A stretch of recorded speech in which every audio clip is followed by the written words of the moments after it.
একটা মানুষ জীবনের কষ্টে ভেঙে পড়েছে। সে ভাবে, আমার জীবনে এত সমস্যা কেন? হঠাৎ একদিন সে কুরআন খুলে সে পড়ে আর রহমান। তার মনে ঝড় থেমে যায়। সে বুঝে তার রব রাগী নন, তিনি দয়ালু। এরপর সে পড়ে তিনি কুরআন শিক্ষা দিয়েছেন। সে ভাবে, আমি পথ হারালেও আল্লাহ আমাকে পথ দেখাতে চান। তিনি মানুষ সৃষ্টি করেছেন। তার চোখ ভিজে যায়। আমি তো কোনো ভুল না, আমার জীবনের একটা উদ্দেশ্য আছে।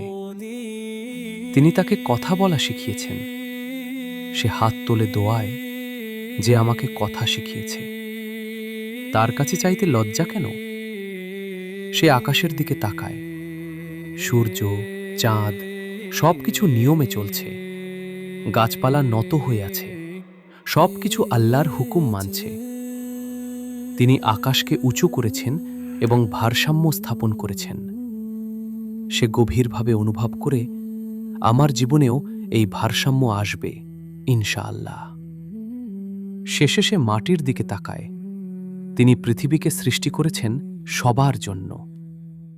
তার মনে এক অদ্ভুত শান্তি নেমে আসে। সে হাসে এবং বলে, হে আল্লাহ, আপনি তো সব ঠিক করে রেখেছেন, আমি শুধু ধৈর্য ধরব। ইসলামী কন্টেন্ট পেতে সালসাবিলের সাথেই থাকুন। আল্লাহ হাফেজ। আসসালামু আলাইকুম ওয়ারাহমাতুল্লাহ।